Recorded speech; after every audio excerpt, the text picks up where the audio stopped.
Same question to my colleague Gabriel.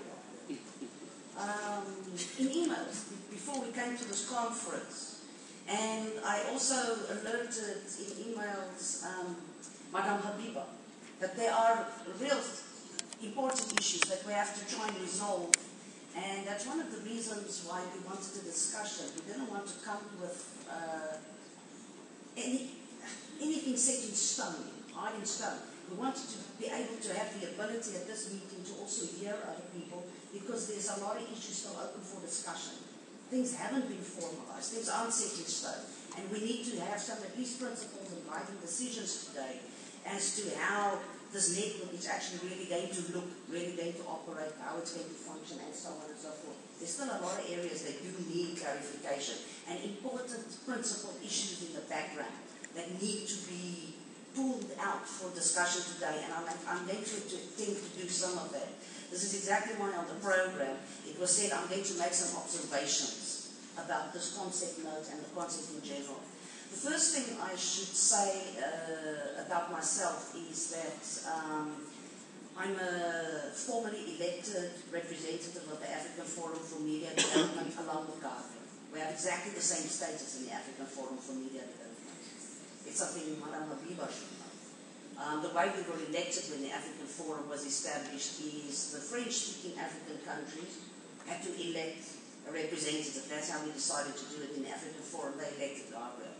Then the English-speaking countries had to elect a representative, and I was elected by the English-speaking countries. Both of us have equal status as leaders of the AFMD, and both of us represent the African Forum on the steering committee of the Global Forum for Media Development.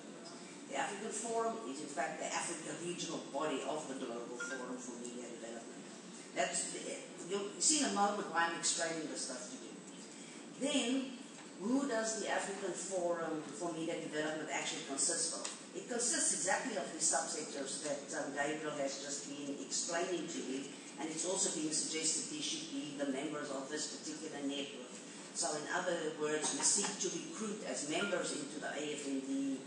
I'm going to repeat some of this. The media educational and training institutions in Africa, the media freedom organizations, the professional associations representing editors and journalists, but also, for instance, community broadcasters, private broadcasters, even those who represent state broadcasters probably. We're still thinking about that. We tend to go in the area of free and independent media because we do not support state control of the media in the African Forum or in the Global Forum. A very important thing to know. So we seek the transformation of state-owned media into independent public media that operates in the public interest, not only the interest of the government of the day or the ruling parties of the day, but for the people of the country. So there are very important value systems at work here as well in the African Forum, for instance.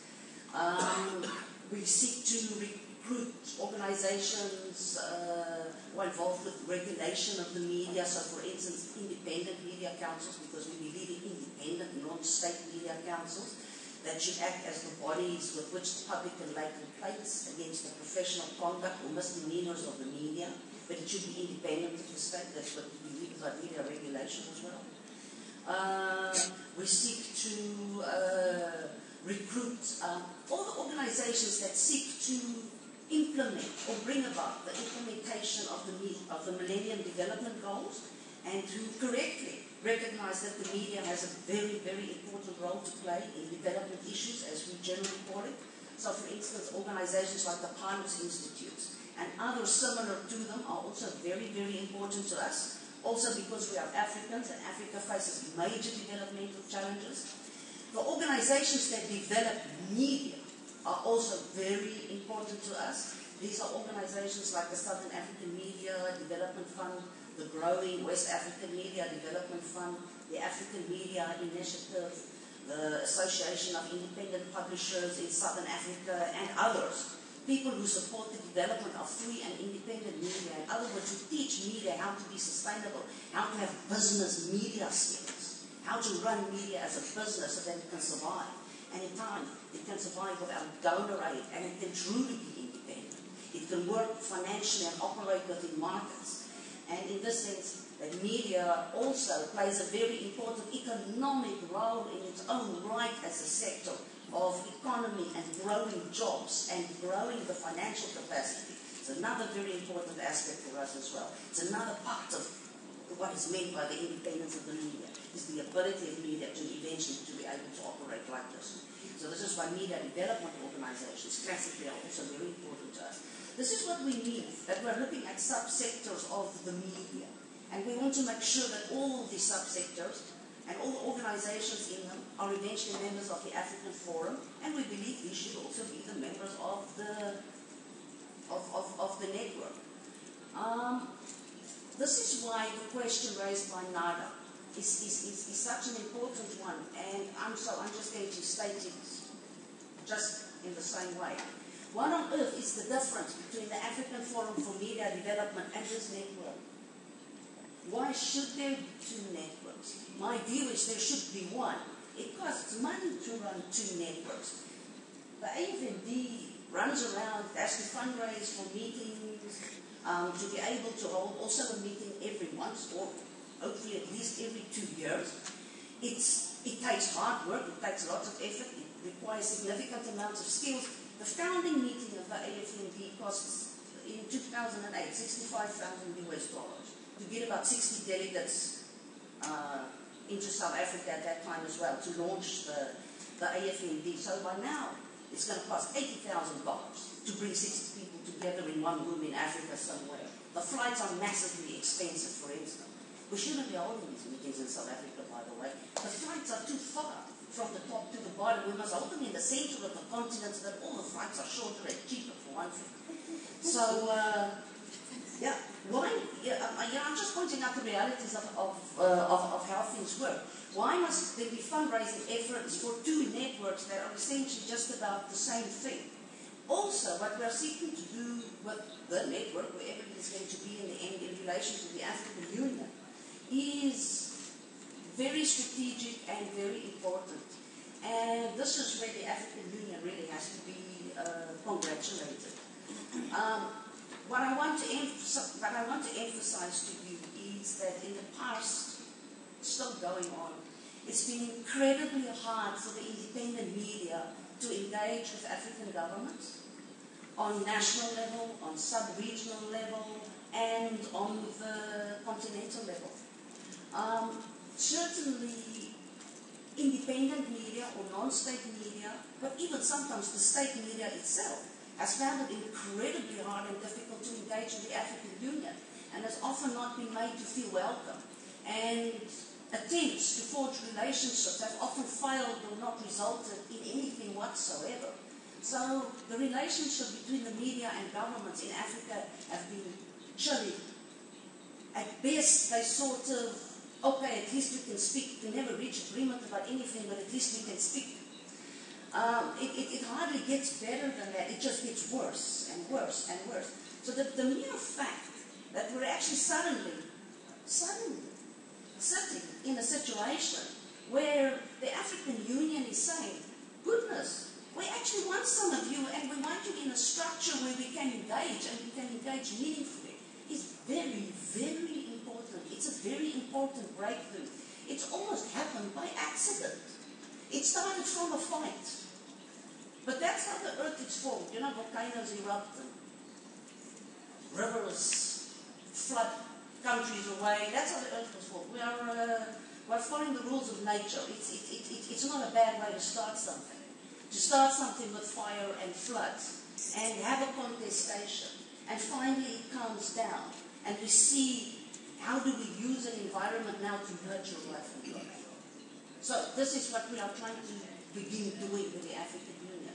So in this sense, I really must congratulate the African Union for this approach, for its willingness to accept the ferocious criticism it received when it and the European Union, part of it wasn't the African Union alone, it involved the European Union, proposed a crazy idea of a media observatory. Some of the ideas around the observatory were good, but there had some very negative aspects, like wanting to have a continental disciplinary media council, which to us just was a fundamental denial of the freedom and the independence of the media. The African Union had to engage with us and the EU about these criticisms. It was hard.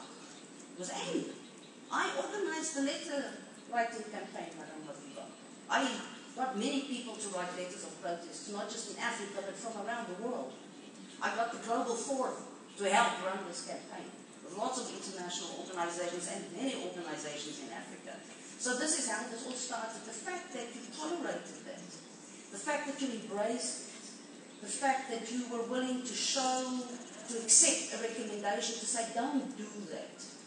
In fact, what is needed clearly is that the African Union needs what I call the media civil society counterpart that it can talk to before it makes important decisions of policy, before it makes important recommendations to member states about declarations, important ideas that will, start contributing to this enabling or disabling environment for the media. Sometimes it's one thing, sometimes it's another. It can take on both facets. Sometimes the same document can have both effects.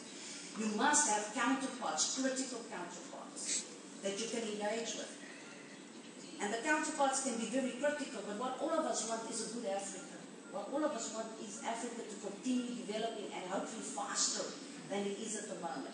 We want free and independent media. We want democracies, and we want accountable governments, and we want media that is able to play its role in holding governments accountable within the philosophical concepts of democracy. And we want to say media play its role in terms of development, of helping to develop the continent, both as a financial sector in its own right, but also in terms of combating poverty, in promoting education, in very importantly writing about the financial and economic challenges of our continent and so on and so forth. We want to see media doing both these things. We've always said, the role of the media in a democracy is very importantly to be a watchdog, to hold governments accountable. But it's also a crucial element of economically developing our country. We've always said it's both of those things. It's not just one or the other, it is in fact both of them. And both of them together. So, these are the sorts of things that the African Forum are about. These are the things we want the network to be about. And so, it is something that I'm asking you now to pick up in discussion. Should the African Forum not simply be the network? Should we now be creating its identical twin in a mirror? For what reason? It's going to cost money. Why can't the African Forum for Media Development simply be this network? It has to fundraise. It also has to fundraise for a coordinator, for some capacity. It also has to fundraise to be able to create its own modest website, at least as a communication tool for the membership. It's got to hold meetings. It's got to hold elections from time to time. And this, sort of giving a proper organizational structure to the AFND has already started. It's not perfect. It's far from perfect. It's still being done, but it's going to go somewhere. This work is not going to stop.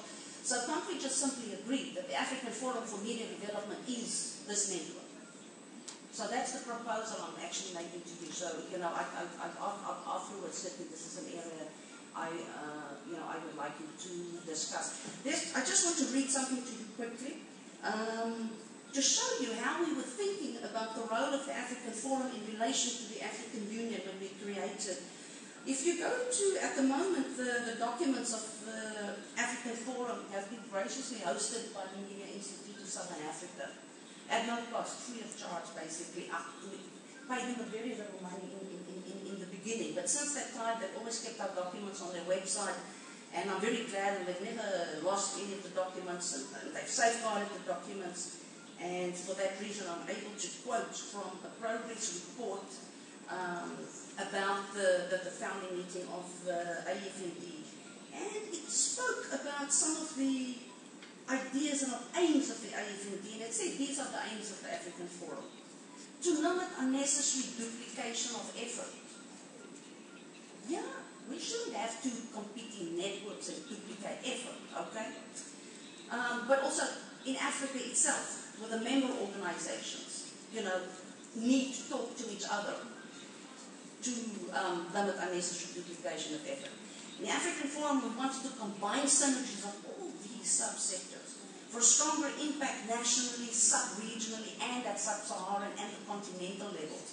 It's at times when we have to campaign together on issues, we can call on each other, and if there is enough agreement, then lots of organizations can run the campaign